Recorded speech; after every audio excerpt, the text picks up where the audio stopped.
নমস্কার বন্ধুরা, পার্বতী রান্নাঘরে সবাইকে স্বাগত জানাই। আশা করি তোমরা সবাই ভালো আছো, আমিও ভালো আছি। আজ আবার আমি চলে এসেছি একটা ছোট বোয়াল মাছের রেসিপি নিয়ে। এটা আমার ছেলের জন্য।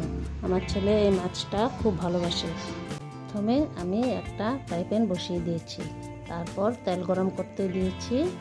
এখন আমি মাছগুলোকে এক এক করে দিয়ে দিচ্ছি। এই মাছগুলোকে আমি 10 মিনিট আগে নুন হলুদ মেখে রেখেছিলাম। এখন এক সাইড ভাজা হওয়ার পর আমি উল্টে দিচ্ছি।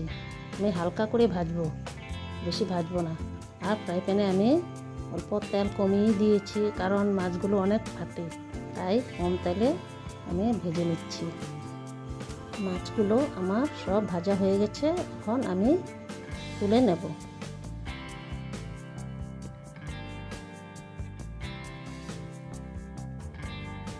তারপর আমি আরেকটা কড়াই বসিয়ে তেল গরম করতে দিয়ে দিয়েছি।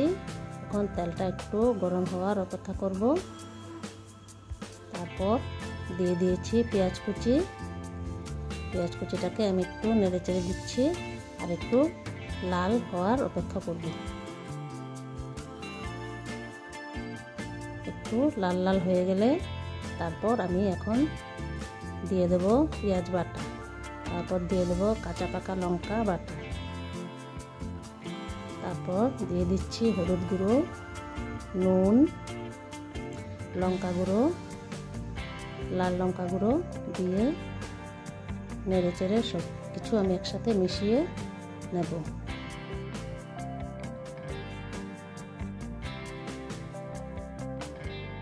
আমি বারবার নেড়ে চেড়ে দেবো, কারণ মশলাটা যাতে পুড়ে না যায়।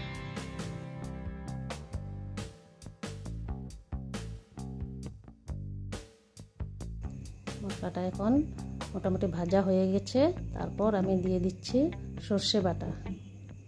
সর্ষে বাটা দেওয়ার পর আবারও আমি সব কিছু একসাথে মিশিয়ে নেব।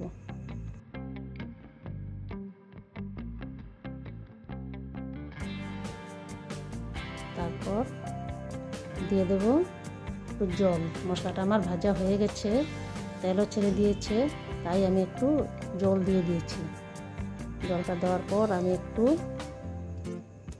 ফুটিয়ে নেব, আর জলটাকে আমি একটু শুকিয়েও নেব।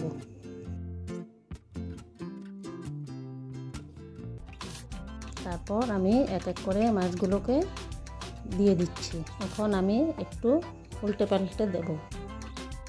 এখন একটু আমি ঝোলটাকে ফুটিয়ে নেব, যাতে মাছগুলো সিদ্ধ হয়ে যায়। তার জন্য আমি একটু ঢেকে দেব।